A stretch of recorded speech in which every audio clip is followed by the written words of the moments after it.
Hello friends, ఈరోజు ఇంకొక కొత్త రకమైన వంట పాలకూర చిక్కుడుకాయ అన్నమాట. చాలా బాగుంటుంది, ఆరోగ్యానికి ఎంతో మంచిది, జ్ఞాపక శక్తిని మెరుగుపరుస్తుంది. మనకు పాలకూర చిక్కుడుకాయ కూడా మనకు దీంట్లో కొలెస్ట్రాల్ లెవెల్ని తగ్గిస్తుంది. అలాగే బరువుని కూడా తగ్గిస్తుంది అనమాట. రోజు గుప్పెడంత చిక్కుడుకాయ గింజలు చిక్కుడుకాయ తీసుకుంటే చాలా మంచిది ఆరోగ్యానికి. నేను చిక్కుడుకాయ పాలకూర కడిగి పెట్టేసుకున్నాను. ఒక పొయ్యి మీద గిన్నె పెట్టేసుకొని దాంట్లో కొద్దిగా 1 స్పూను ఆయిల్ అనేది వేసుకున్నాను. ఆయిల్ అనేది ఎక్కువ తీసుకుంటలేదు, కొద్దిగానే యాడ్ చేసుకుంటున్నాను. ఎందుకంటే నాకు హెల్త్ ప్రాబ్లమ్స్ ఉన్నాయి కాబట్టి ఆయిల్ తక్కువ వాడమని చెప్పారు డాక్టరు, అందుకే తక్కువ తీసేసుకున్నాను. ఆయిల్ వేడెక్కినాక దీంట్లో చిక్కుడుకాయ అనేది వేసేసుకొని కలిపేసుకుంటున్నాను అనమాట. చిక్కుడుకాయ మనకు ఆరోగ్యానికి చాలా అవసరం అండి. గుప్పెడంత చిక్కుడుకాయ ప్రతిరోజు తీసుకోవచ్చు. ఈ చిక్కుడుకాయ తీసుకుంటే విటమిన్స్ మినరల్స్ అనేవి దీంట్లో చాలా ఉంటాయి. కొలెస్ట్రాల్ని కూడా తగ్గిస్తుంది ఈ చిక్కుడుకాయ. మనకు ఎప్పుడు సీజన్లో దొరికితే అప్పుడు అనేది చిక్కుడుకాయ తినకుండా వదలకండి, హ్యాపీగా తీసేసుకోండి. ఇప్పుడు చిక్కుడుకాయ వేగింది, బాగా వేగినాక దీంట్లో కొద్దిగంత పసుపు అనేది యాడ్ చేసుకుంటున్నాను. తగినంత పసుపు తీసుకొని ఉప్పు వేసుకుంటున్నాను. ఉప్పు కొద్దిగానే వేసుకుంటున్నాను, ఎందుకంటే పాలకూర కూడా యాడ్ చేస్తున్నాను కాబట్టి. పాలకూర ఉప్పు ఉంటుంది కాబట్టి మనకు ఉప్పు అనేది కొద్దిగా వేసేసుకుంటున్నాను. కొద్దిగా అల్లం పేస్ట్ వేసుకుంటున్నాను. అల్లం పేస్ట్ కూడా వేసేసుకున్న తర్వాత ఇప్పుడు ధనియా పొడి 1 స్పూను ధనియా పొడి. దీంట్లో టమాటా అనేది వేసుకోవట్లేదన్నమాట, ఎందుకంటే పాలకూర వేస్తున్నాను కాబట్టి టమాటా వేయకూడదు. టమాటాలు వేస్తే కిడ్నీలో స్టోన్స్ అనేది వస్తాయి. 1 స్పూను కారం పొడి వేసేసుకొని కలిపేసుకుందాము. ఓకేనా ఫ్రెండ్స్.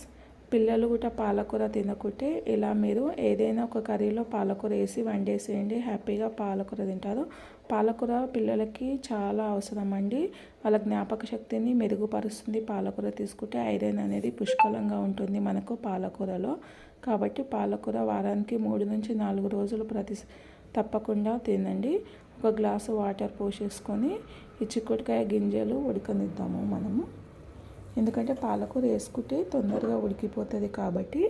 ఇప్పుడు చిక్కుడుకాయ గింజలు అనేది ఉడికే వరకు వాటర్ అనేది యాడ్ చేసుకుందాము. ఇలా వాటర్ యాడ్ చేసేసుకొని కలిపేసుకొని మూత పెట్టేసుకుందాము. చూడండి, చిక్కుడుకాయ కూడా మొత్తము ఉడికిపోయింది, ఎంత చక్కగా ఉడికిందో చూడండి. ఇది స్పైసీ ఉంటుంది. ఇంకోటి చిక్కుడుకాయ గింజలు మనకు నోట్లో కొద్దిగా కచపకలాడుతుంటుంది. పాలకూర చిక్కుడుకాయ కాంబినేషన్ అయితే యమ్మీ సూపర్ ఉంటుందండి. మీరు కూడా ట్రై చేయండి, చాలా బాగుంటుంది. అసలు ఇలా కూడా ఉంటుందా కర్రీ అనే విధంగా ఉంటుందండి. నేనైతే 10 డేస్కి ఒకసారి ఖచ్చితంగా చేసుకుంటానండి, ఎందుకంటే మా పిల్లలు ఉట్టి పాలకూర తినరు కాబట్టి ఇలా చిక్కుడుకాయలు వేస్తాను. చిక్కుడుకాయ తింటారు వాళ్ళు ఇష్టంగా. కొత్తిమీర అని చెప్పేసి పాలకూర యాడ్ చేసేస్తాను అనమాట. నా వీడియో కనుక నచ్చితే లైక్ చేయండి, షేర్ చేయండి, ప్లీజ్ సబ్స్క్రైబ్ చేయడం మాత్రం మర్చిపోకండి. మీరు కూడా ఇంట్లో ట్రై చేయండి, ఎలా వచ్చిందో కామెంట్ చేయండి.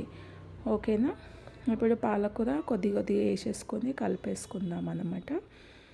అంత ఒకటేసారి వేసుకుంటే మనకు గిన్నెలో పట్టదు కదా, అందుకే కొంచెం కొంచెం వేసుకొని కలిపేసుకోవాలి. పాలకూర కలిపేసేసుకొని ఇప్పుడు మనం మూత పెట్టేసుకొని ఒక 2-3 మినిట్స్ పాలకూరను కూడా ఉడకనిద్దాము. పాలకూర కూడా మంచిగా ఉడికిపోయింది. ఇప్పుడు అనేది ఒకసారి కలిపేసుకుందాం. చక్కగా ఇలా కలుపుకోండి. చూడండి, చిక్కుడుకాయ ఉడికిపోయింది, పాలకూర కూడా ఉడికిపోయింది అన్నమాట. నాకైతే బాగా ఆకలేసేస్తుందండి. నేను ఈ చిక్కుడుకాయకి కాంబినేషన్ ఏం వండుకున్నానో తెలుసా? గోధుమ రవ్వ వండుకున్నాను. నేను రైస్ తినకూడదు, డాక్టర్స్ 3 months రైస్ తినొద్దు అని చెప్పారు, అందుకే గోధుమ రవ్వ అనేది వండేసుకున్నాను. ఈరోజు గోధుమ రవ్వ పాలకూర చిక్కుడుకాయ కర్రీ వేసేసుకొని తినేస్తాను అన్నమాట నేను.